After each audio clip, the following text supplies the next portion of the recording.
3 pipes हैं ABC, वो एक टैंक को 30, 20 और 10 मिनट में भर सकते हैं। जब टैंक खाली होगा तो तीनों को खोल दिया आपने, वाह। क्या प्रपोर्शन लिक्विड का टैंक सी भरेगा 3 मिनट के बाद? जे कह रहा है कि अगर डी के अलावा कुछ भी उत्तर हो गया तो वो कह रहा है मैं अपना नाम बदल दूंगा, ठीक है, और कह रहा है कुछ सॉल्व करने की जरूरत नहीं है। क्वाइट कॉन्फिडेंट जे। चलो जरा घसीटा लाल से पूछते हैं भाई,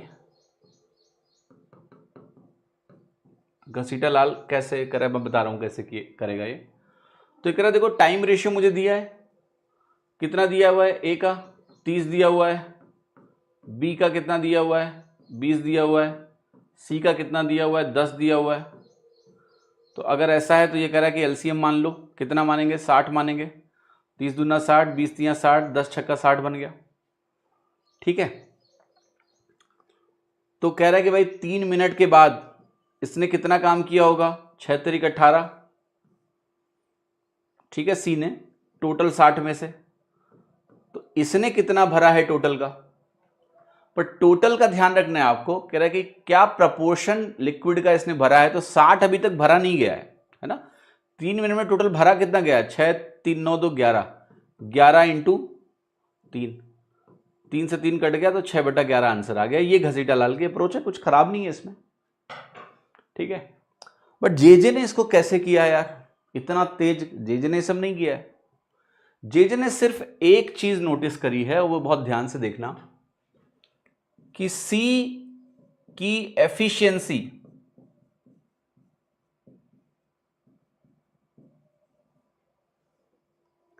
सी की जो एफिशिएंसी है उसको नोटिस किया है जे ने, राइट।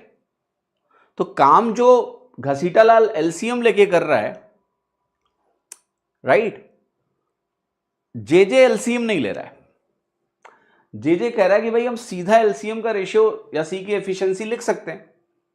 कैसे लिख सकते हो, अगर आपके पास एक वैल्यू हो 30, 20 और 1 की, तो can you do it right now, can you right the efficiencies? Yes. आप सीधा एफिशिएंसी रेशियो सोचिए कितना बनेगा आपका, तो मेंटली तो आप ऐसा कहोगे 1/30, 1/20, 1/10, but it's so simple, right.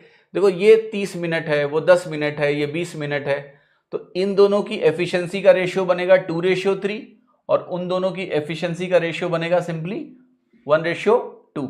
अगर आप कंबाइन करोगे एफिशिएंसीज को तो आप सीधे एफिशिएंसी लिख दोगे। ये 2 3 6 का एलसीएम लेने के बगैर आप सीधे एफिशिएंसी रेशियो लिखो।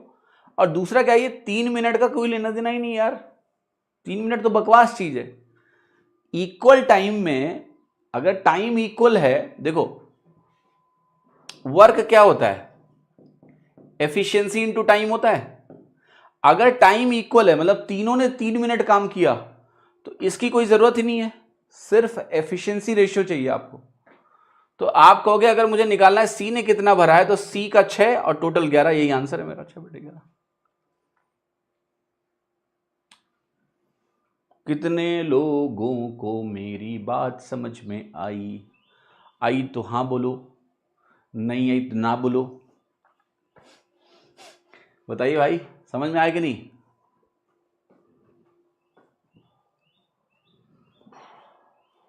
राइट, आया तो हाँ बोलो, नहीं आया तो ना बोलो। फिर मैं कुछ और बताऊंगा।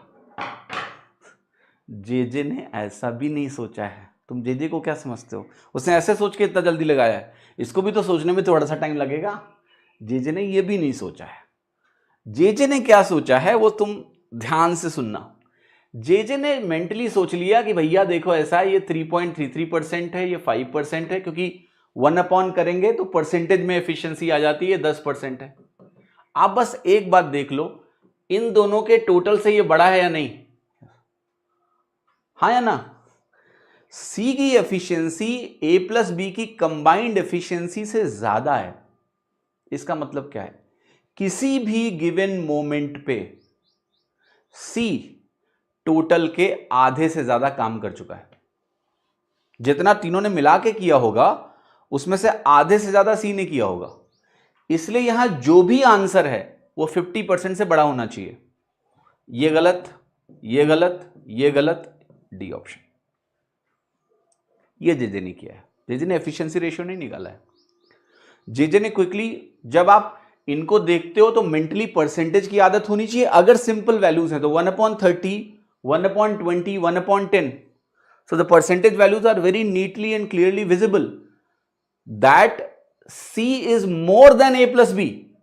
If C is more than A plus B, किसी भी समय पर, या कंपैरिजन अगर आप करोगे तो C की एफिशिएंसी दोनों की एफिशिएंसी से मिला के ज्यादा है, यानी C किसी भी समय पर 50% से ज्यादा काम करके बैठा होगा अगर टोटल काम जितना हुआ उससे कंपेयर करें तो बहुत आसान है तो फिगर आउट करना कि डी करेक्ट है, क्योंकि डी ही 50% से बड़ा है, डिनोमिनेटर के आधे से बड़ा, डिनोमिनेटर के आधे से बड़ा सिर्फ डी है, राइट।